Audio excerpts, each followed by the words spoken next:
Yeah, this dang elevators are down, and don't wait on an elevator. That's your problem. That's my problem. So I don't know why I did. Normally I just walk. So, well, that was exciting, right? I know, we're in the entertainment business, so we want to entertain in any way possible.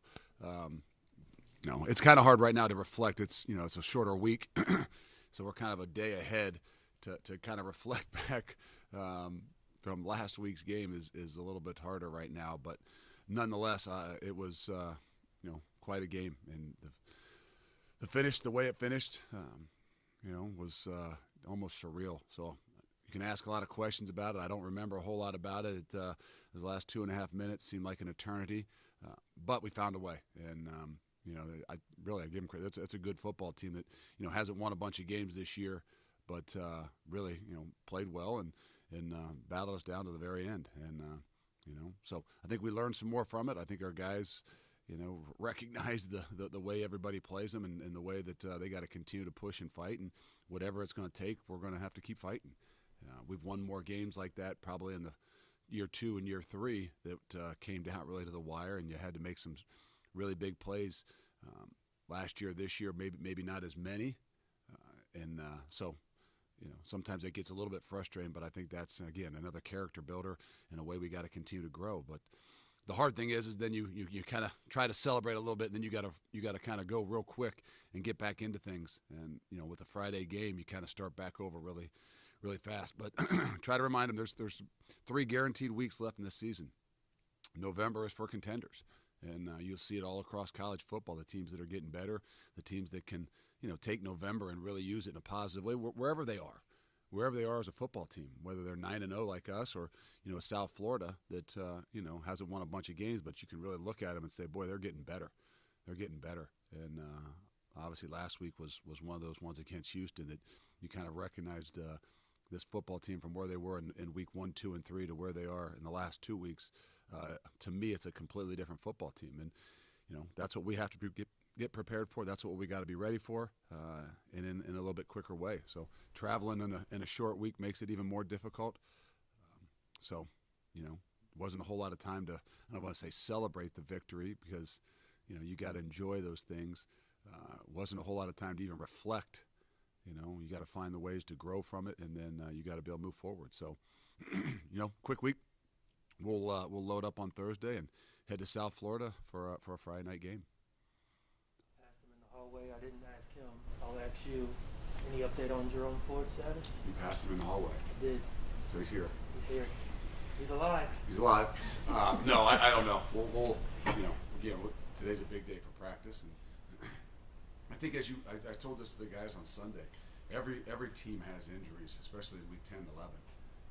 Every team does. Every team has guys that are dinged up. Every team has guys that might not practice a ton during a week in week 11. Week 1, 2, 3, and 4, that really worries you. Not that you don't want your guys out there to practice, but there's a lot of things that in week 11 you got to kind of, take care of some guys. Darian Beavers was a guy that's, played a lot of football, and Brian Cook and guys on defense that played a lot of football. And you do your normal Tuesday, Wednesday practice where you're out there and it's a grind and a bloody Tuesday, and you're doing inside drill, and you're kind of like, okay, now we got to be a little bit smarter in week 11 with some of these guys that have played 600 snaps of football already this year. And Jerome's one of those. So I'm not overly concerned. The big deal is, are they mature enough to really be able to do the things they need to do to handle the things mentally, based on can they go full go in every rep on a Tuesday and a Wednesday practice. You went back and watched. Were you surprised at how much Tulsa kept running even late when they're down by a couple scores? No, I think that obviously they stuck with their plan, and in some ways we allowed them to do that in both sides of the ball. We allowed them to get some of those runs that felt like they were continue to keep the momentum, and then we allowed them to continue to do that by maybe not in some ways putting them away. You get up 16 points in the start of the second half, and you don't find a way to put someone away. So as you look back at it, it was the right move for them. And in our minds sometimes we're looking at it like, okay, they're going to throw it, and they didn't. So it was a good plan for them on their side. But when it came down to it, we found a way to stop the run and especially on the goal line. You mentioned after the game Saturday, like some adjustments and schematic changes that would be made in the run game. I assume you don't want to tell us what those are, but do you feel like you learned what those were? No, the game was played different last week too, and even the way that they were blocking it. So I think that some of those things just added up. It wasn't like, as I went back and looked at it, it wasn't like we were completely off and misfit and out of positions and things like that. And sometimes we got I won't say hell, but we got blocked. And we didn't get off of blocks. And when we did get off of blocks, there was too much space, and guys made some pretty big plays. And so it's more critique, and it's more fundamentally sound things, along with giving our guys some more opportunities and some freedoms. I think that's where we felt like, as what I felt like as we got and watched the game, that we asked our guys to kind of do something that maybe they're not as best at doing, of just sitting there stagnant, trying to play and lock out a guy at 6'6", 345 pounds to get off and make a play where we're a little bit better on edges. We're a little bit better making sure those guys have a little bit more freedom, and that's probably more than anything what I don't feel like we did a good enough job of. What does that mean, playing on edges? What's that? What does that mean, playing on edges? You gotta be a football guy to understand that. I mean, it's playing on an edge. I mean, I don't know. To explain what do you think it means? So like a mental edge? No. An edge means making sure you're not dead on the center of some guy. You're in the problem gets into sometimes in football is you get into this one-on-one battle when the reality is you forget about defensively that the ball is the issue. So all of a sudden I get into a one-on-one battle. I let my emotions take over and say, I'm going to go get this guy. And all of a sudden I get into a one-on-one battle and I'm trying to show that I'm stronger and tougher than him. But the reality, the game of football is about the ball. And so I think we were not getting on edge. We were in a battle, head up on a guy, and not being able to get off to actually make the play when needed. And, that's where I think we, got to do a better job, both, schematically in some ways, but also emotionally in other ways. The game of football is played with a ball. It's not, one-on-one, mano a mano. There's opportunities for that, but really, that's just a little part of really making sure that the ball is the biggest issue. Darian really emphasized on this team, defense played the best with the back on the wall. We had 8 snaps or so, maybe after watching the match. What do you say about that defense in the last 2 drives there, starting with 2? That's what you go out of it really liking about the weekend of Saturday, and a lot of those situations there in the last 8 snaps were things that you weren't hadn't done a whole lot of. All last year we had 0 snaps of goal line defense. Going into this game, I think we've had 1 snap of goal line defense. We ended up in 7 snaps. Over the last 5 years, we've averaged 8 snaps of goal line in the whole season, and in that game you have 7. So if you can imagine how much you practice it, it's not a whole lot. It's a Sunday thing, and it's a lineup on a Thursday thing, and you're never going to be able to give them everything. Hey, this is what you're going to see. This is what you're going to get, because you only got 4 or 5 snaps, that you ever are going to really work on. So what it showed was they had the ability to say, not over worry about exactly what was happening, not worried about being perfect when you get down there inside that 2-3 yard line. Now it becomes, hey, who can win the one-on-one battles? Who can make a play when it comes their way? And to me, that's what they did. I think you got out of the mindset of, okay, how do I be perfect? And okay, in this formation they have that. No, it comes down, hey, there's a lot of things we haven't seen. We got to just go. And that's when I think they're best, and that's what they showed on Saturday. You used the phrase, Luke, Saturday. You didn't want the everything outside of your program to steal the joy of your team. What did you mean by that? Well, when you try to live up to the expectations that somebody else has for you, no matter what, whether you're a coach, whether you're a player, whether you're a team, and nobody can live up to what other people want them to be. This team, this program, we pride ourselves on doing things together, playing together, knowing we're all in the same boat. Everybody's got different pressures, different pulls at them, but when it comes down to it, there's one objective, and it's to win a football game. And I'm as bad as anybody else at letting the outside, not the outside, but the expectations within your own heart, mind of how you should look to override the ultimate goal of winning a game.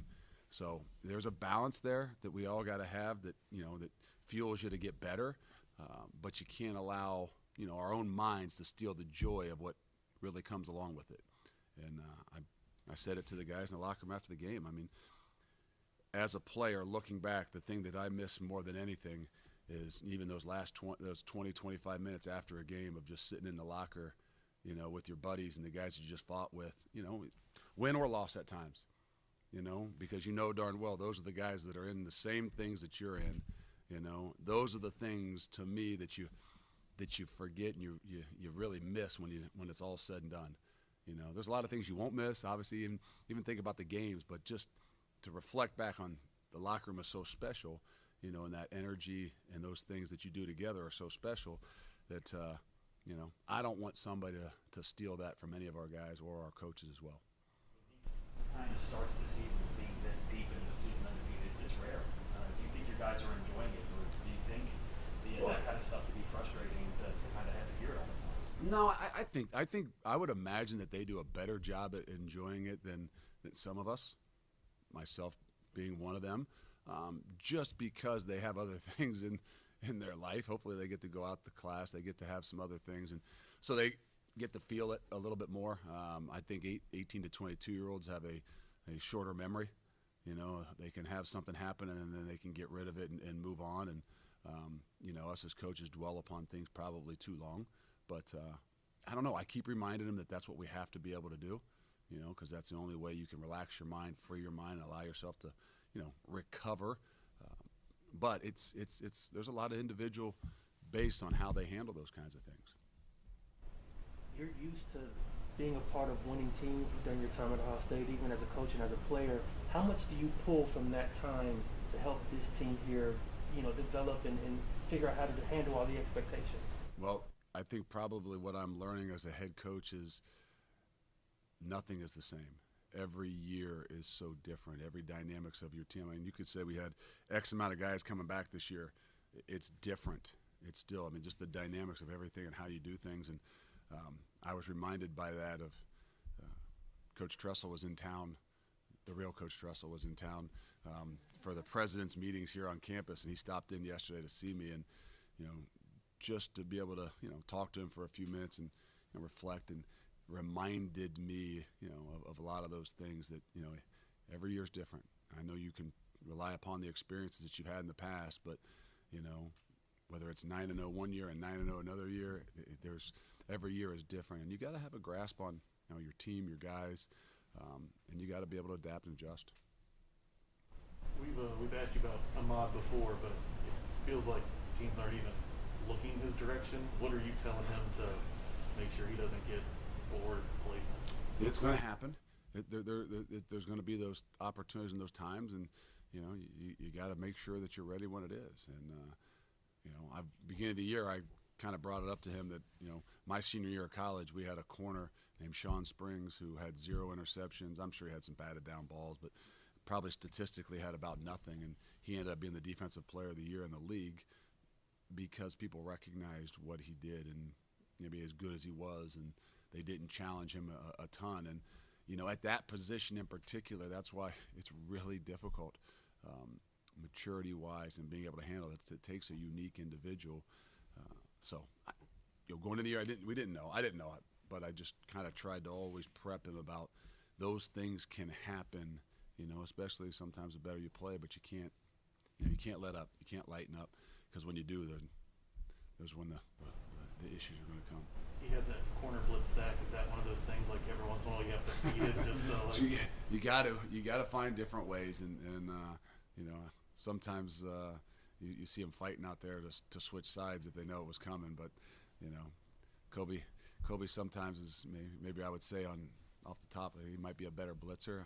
I know I might get some flack for that, but you know, I guess Ahmad is trying to prove him wrong. With the secondary being so strong and good, I'm just looking on the outside looking in, teams are trying to run the ball way more.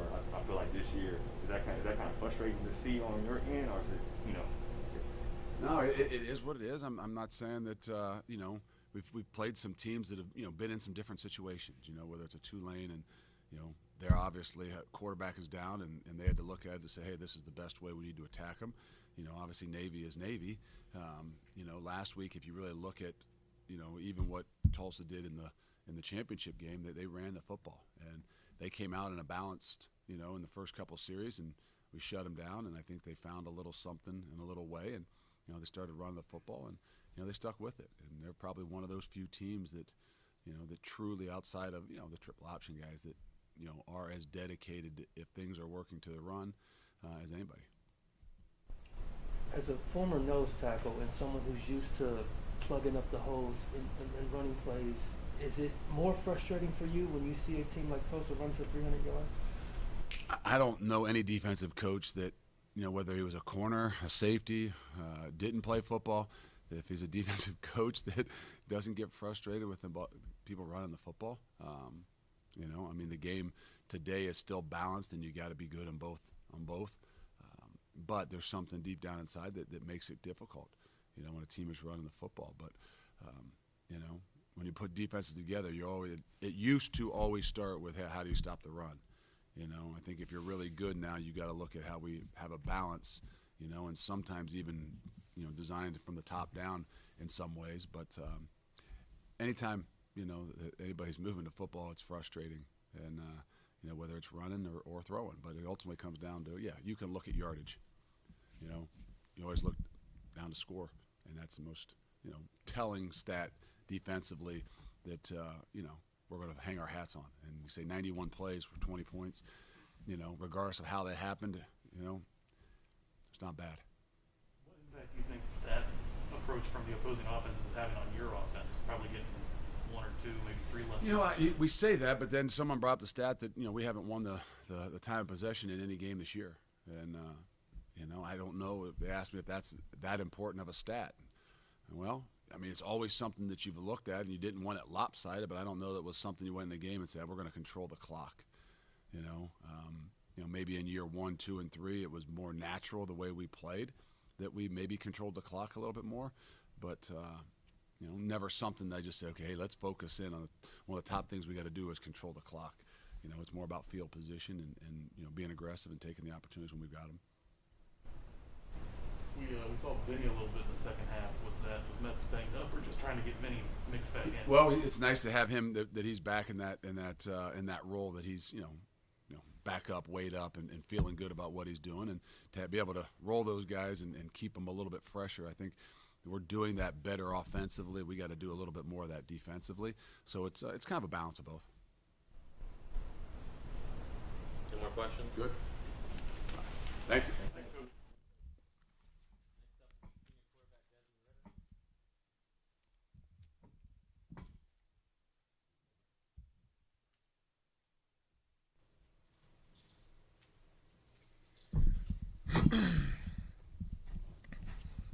Good afternoon, midday, morning.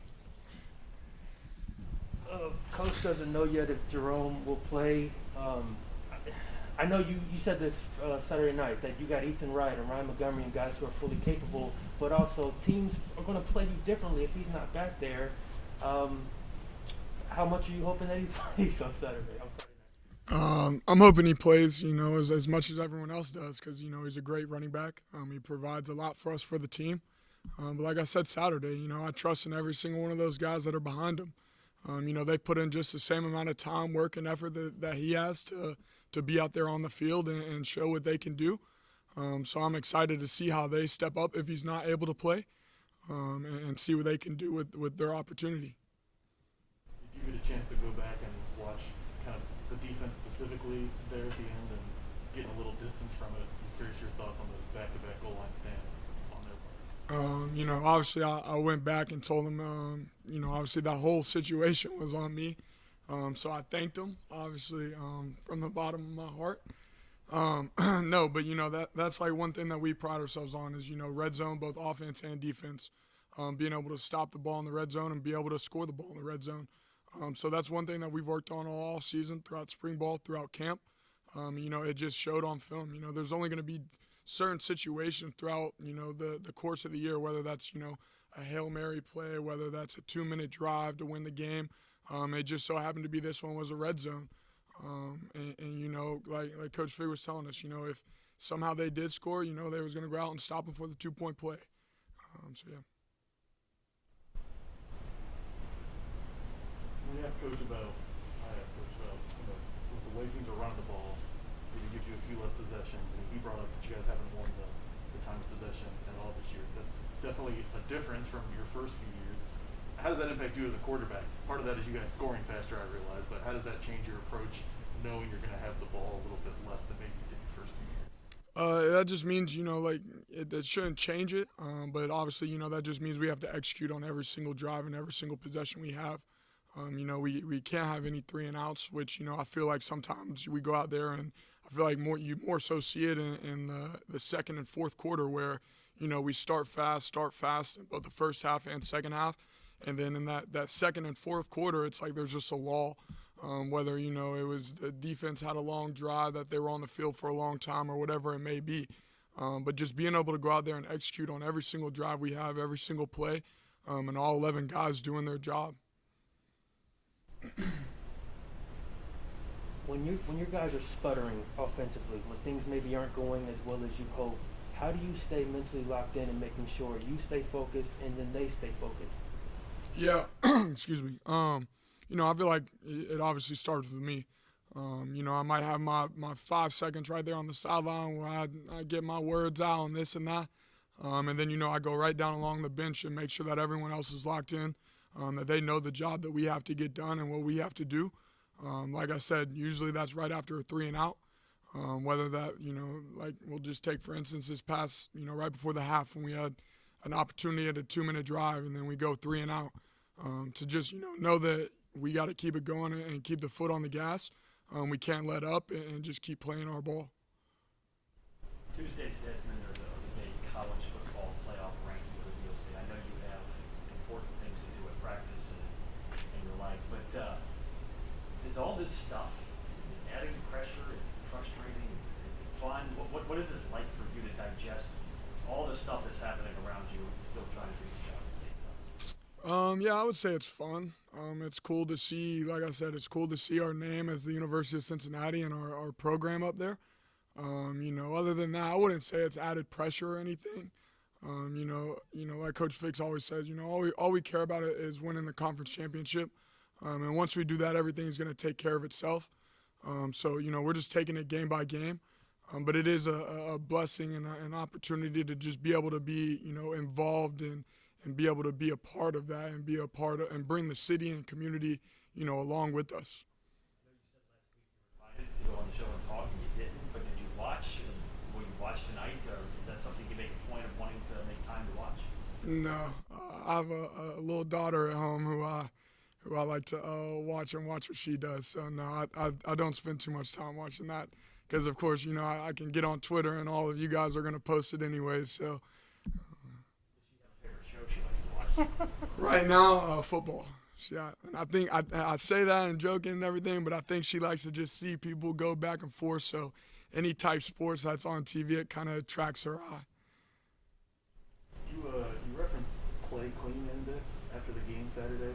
What is that? So our play clean index, it goes into we count for penalties, we account for turnovers, and just overall execution. And so we take that and we want to be under 12% of our snaps of our play clean index. And I don't know what it was this past week, but, usually we're right there. If not, I think our highest has been 20, maybe 18%. Yeah, that wouldn't have been clean as far as penalties, turnovers, missed reads, missed snaps, whatever it may be. So we've always talked about that throughout spring ball, throughout camp. To be able to limit that is really what's going to give us our best success, our best shot at success. Having a quick turnaround after a grinder of the game on Saturday, being homecoming, being able to play on Friday, is that kind of more of a relief for you, or is it? How do you feel being able to play on Friday besides Saturday after last week? Yeah, no, it's definitely tough. Coming in here, usually we play a game on Saturday and then come in on Sunday, get a good lift in.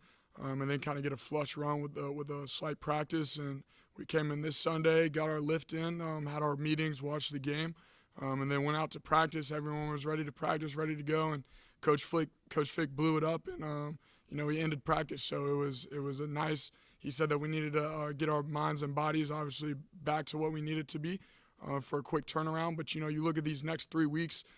where it's Friday, Saturday, Friday. And these 3 weeks are going to be short, but they're going to be long as well for not only our minds but also our body. Expectations in general. You guys are 9-0. How do you kind of take a step back and enjoy it, or kind of take it all in per se? Yeah, I definitely think it's difficult, and I know Coach Fick says that he's the hardest on himself.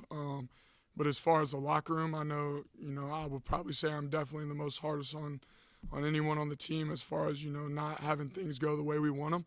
And I would definitely be the first person to say that when if you were walking that locker room after most of the games, I'm not all sunshine and rainbows, because I know that there's so much that we can work on, so much we can get better at. So, what I look back and reflect on really to myself is and I tell you guys this all the time, is just not taking things for granted. And sometimes I do that. And, it's just as simple as being in the locker room with all the guys after the game for those 10, 15, 20 minutes of music playing and stuff. Sometimes I take that for granted, and, I'll look back in 20, 30 years from now and, probably wish that, I was there, truly celebrating as it was like we just won a championship game. I don't know how much you're able to pay attention to what other offenses are doing, but as a quarterback, how are other quarterbacks treating Sauce, when they're playing her? It seems from our perspective like they're not even looking at it. Is that what you're seeing too? Yeah, that's what I hear. I hear that, some of the teams are only throwing the ball 12 times a game. Whether that may be third downs, 2 minutes, however it may be. So it's kind of surprising to see, where teams are just running the ball. And they're having success. But, it's kind of funny because, I see him every day. I see him at practice every day. So, to everyone else, he's a big-time guy and all this and all that. But I do my best to keep him humble and keep him where he's at because, when we line up out there on practice on Tuesday and Wednesdays when we're going to work, I go at him. When it's him and AP in the red zone, I'm going to Sauce, because it doesn't only make the receiver and Sauce better, but it makes me better as well.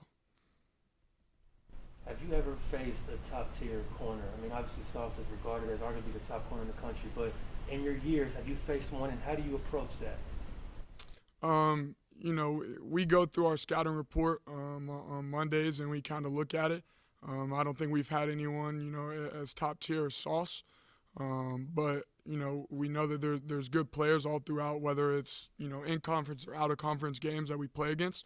I'm not one guy to sit here and say, hey, this guy is the best corner they got, so we're not going to throw against him.